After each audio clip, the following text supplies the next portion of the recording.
আজকে আমাদের সন্তানদের দিকে আপনি তাকান, আমাদের সন্তানের এই শীতের সময় এই বিষয়গুলো খুব বেশি দেখা যায়।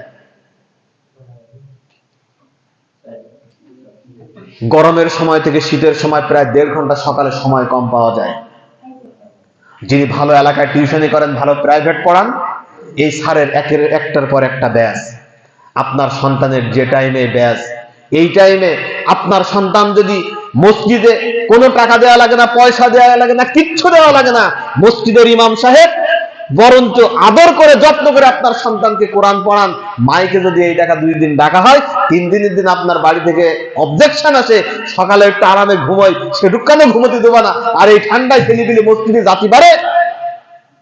অথচ আপনার এই সন্তানকে আপনি ইংরেজির প্রাইভেট স্যার বলেছে 6টায় ছাড়া আমার সময় নেই, যদি আপনি 6টায় পৌঁছে দিতে পারেন আমার বাড়িতে, তাহলে আমি পড়াতে পারবো। এখনকার 6টা মানে কখন?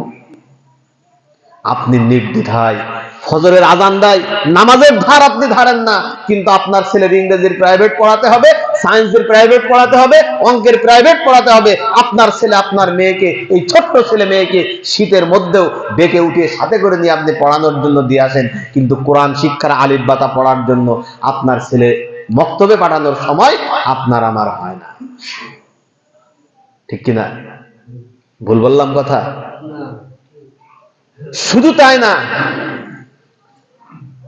ওই যে বললাম ব্রিটিশরা যে নিয়ম কানুন গুলো রেখে গিয়েছে, সেই নিয়ম কানুনের আলোকে কোরআনকে আমাদের কাছ থেকে ভুলিয়ে দেওয়ার জন্য ইসলাম বিদ্বেষী যে শক্তিগুলো রয়েছে, এদের অনেক চিন্তা গবেষণা করে আমাদেরও ছোটবেলায় আমরা যেটা দেখেছি, গ্রামের প্রত্যেকটা মসজিদে মসজিদে মক্তব, অনেক সময় মসজিদ ছাড়াও আলাদা কোনো কোনো বাড়িতেও মক্তবের প্রচলন ছিল। কিন্তু আজকে নতুন এক শিক্ষা ব্যবস্থা চালু করা হয়েছে কিন্ডারগার্টেন নামে, যে শিক্ষা ব্যবস্থায় এই কিন্ডারগার্টেন নামক এই ব্যবস্থাটা চালু করে অধিকাংশ ক্লাসগুলো সকালে দিয়ে এই মক্তবে যাওয়ার শিক্ষা ব্যবস্থাকে, মক্তব ভিত্তিক কোরআন শিক্ষার এই ব্যবস্থাটাকে বাংলাদেশ থেকে একদম ধ্বংসের শেষ প্রান্তে নিয়ে যাওয়া হয়েছে। আপনি লক্ষ্য করে দেখুন, একটু খোঁজ নিয়ে দেখুন, অধিকাংশ কিন্ডারগার্টেন স্কুলগুলো ঠিক এই সিস্টেমেই চলে।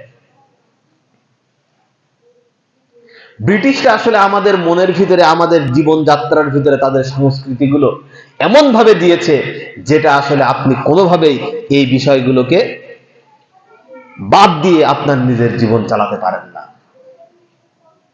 ঠিক সেরকম একটা জিনিস হলো এই 31st নাইট। আমরা শুরুতে এই মহাগ্রন্থ কুরআনুল কারীম থেকে একটা আয়াত তেলাওয়াত করেছি। আয়াতটি হচ্ছে কুরআনুল কারীমের সূরাতুল মায়েদা, সূরাতুল মায়েদার 51 নম্বর আয়াত।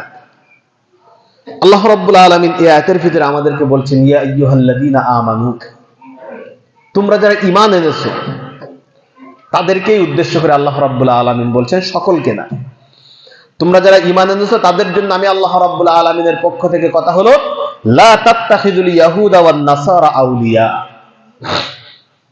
ইহুদি এবং নাসারা, ইহুদি এবং খ্রিস্টান, এই দুইটা জাতিকে তোমরা তোমাদের বন্ধুরূপে গ্রহণ করবা না। কেন গ্রহণ করবা না? বাদুহুম আউলিয়া ও বাদ। আল্লাহ বলছেন এই ইহুদি এবং খ্রিস্টান তারা নিজেরাই পরস্পর পরস্পরের বন্ধু, এরা তোমাদের বন্ধু কোশ্চিন কালেও হবে না। আপনি যুগে যুগে তাকিয়ে দেখুন,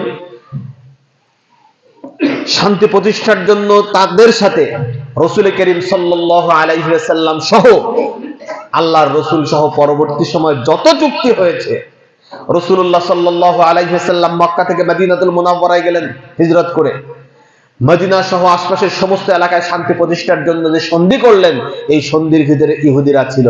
কিছুদিন পরে, 2-4 বছর যাওয়ার পরে, যখন ইহুদিরা লক্ষ্য করলো মুসলমানদের ডালা আস্তে আস্তে পালা মেলতে মেলতে মুসলমানরা তো চারিদিকে ছড়িয়ে যাচ্ছে, ওই ইহুদিরা মুসলমানদেরকে রাসূল করিম সাল্লাল্লাহু আলাইহি ওয়াসাল্লাম, সাহাবায়ে কেরাম রিদওয়ানুল্লাহি তাআলা আলাইহিম আজমাইন, এদের চোখ ফাঁকি দিয়ে আস্তে আস্তে মুসলমানদের শত্রু যারা, এই মদিনাতুল মুনাওয়ারার শত্রু যারা, তাদের সাথে এই যে গোপন চুক্তি ভেঙে তাদের সাথে শত্রুতার একটা পথ তারা খুলেছিল না?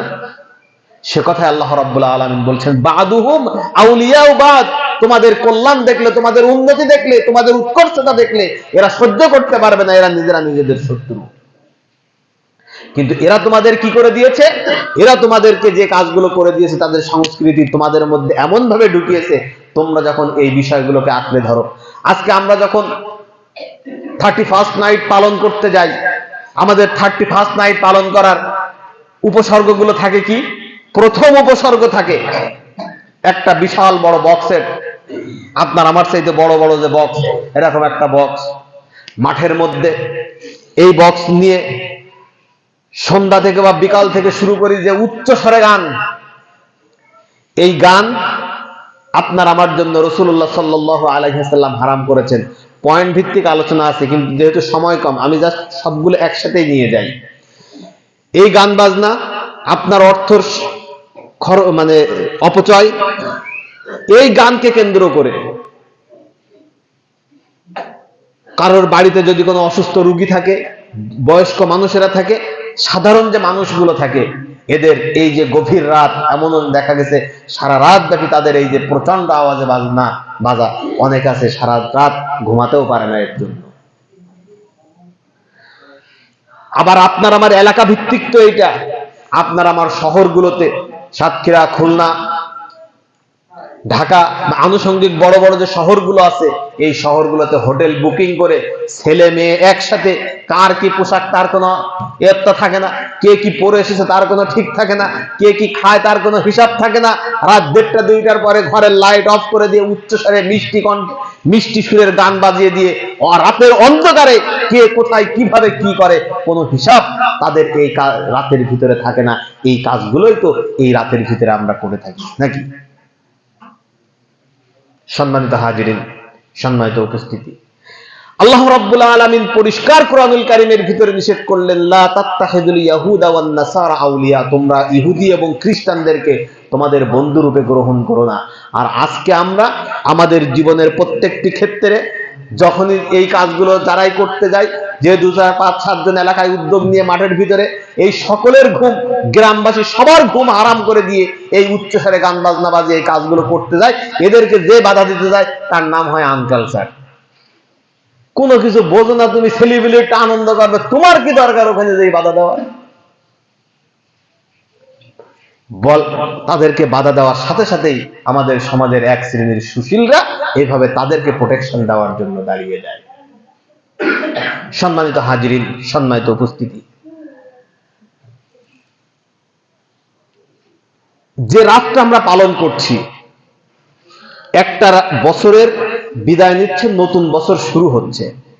এই পৃথিবী থেকে আপনার আমার প্রত্যেকেরই বিদায় নিতে হবে, মারা যাব, এটা তো নিশ্চিত না। এই দুনিয়ায় অনন্তকাল কেউ বেঁচে থাকবে এরকম আছে? কেউ থাকবেন? কেউ পারবেন? আচ্ছা, তাই যদি না পারেন, আপনার আমার হিসাব থেকে, আপনার আমার জীবন থেকে সে যত বছরই আছে, এটা আপনি আমি কেউ জানি না। অবস্থা ভেদে আমরা যেটা দেখি, বর্তমান সমাজের মানুষ 65-70 বছর বাঁচে বা অত বাঁচে না। তো ধরে নিলাম আমি সেই বৃদ্ধ হয়ে আপনি 80 বছর বয়সে মারা যাবেন। তা 80 বছর বয়সে যে আপনি মারা যাবেন, আপনি যে রাতটা নিয়ে এই নষ্ট উদযাপনে মেতে উঠেছেন, আপনার জীবন থেকে, আপনার এই 80 বছরের জিন্দগি থেকে এই একটা বছর চলে গেল না? চলে গেল কিনা? তা আপনি যে মারা যাওয়ার কাছে যাচ্ছেন, আপনার জীবন থেকে একটা বছর চলে যাচ্ছে, সেই চলে যাওয়াটা আপনি সেলিব্রেট করছেন, উদযাপন করছেন নষ্ট জিনিস দিয়ে, এইটা আপনার মাথায় গোবর ছাড়া কি আর কিছু থাকতে পারে? আপনার তো উচিত ছিল, আল্লাহ রাব্বুল আলামিন হয়তো আমাকে 80 বছরের জিন্দগি দিবেন, জীবন দিবেন, এই 80 বছরের জীবন থেকে জীবনের একটা সময় পর্যন্ত আমি আল্লাহর ইবাদত বন্দেগী করতে পারিনি, ছোট ছিলাম। যখন বুঝেছি তখন থেকে সেই অতীত যদি নাও ধরি, এই একটা বছরের ভিতরেও, এই এক বছরের প্রত্যেক দিন আপনার উপরে 5 ওয়াক্ত করে নামাজ আল্লাহ ফরজ করেছিলেন। আমি কি এই এক বছরের 5 ওয়াক্ত করে নামাজ প্রত্যেক দিন আদায় করতে পারিছি বছরের এই শেষে? এই চিন্তাটা আপনার করা দরকার ছিল না?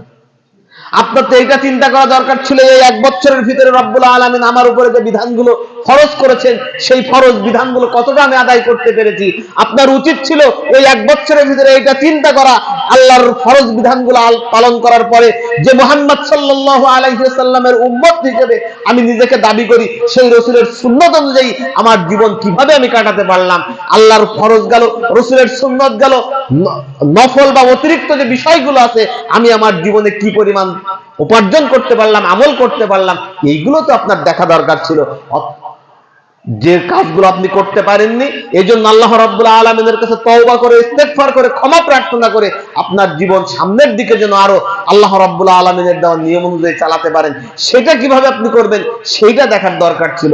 আপনি সেগুলো না করে সারা বছর অপরাধ যা করেছেন তা তো করেছেন, সেই অপরাধের 16 কলা পূর্ণ করার জন্য এই শেষের দিনের রাত্রিতে এসে আপনি একদম 16 কলা পূর্ণ করে সমস্ত নষ্টামির আয়োজন নিয়ে বসছেন এই রাতটা উদযাপন করার জন্য। একজন মুসলমানের সন্তান হিসেবে, মুসলমান হিসেবে আপনার কার্যক্রমের ভিতরে এই রাতের এই অনুষ্ঠান কোনো অবস্থাতেই পড়তে পারে? এই জন্য সম্মানিত যুবক ভাইয়েরা, তরুণ কিশোর, তোমরা যারা আছো, এই আয়োজনগুলোর মূলে তোমরাই থাকো সাধারণত বেশি।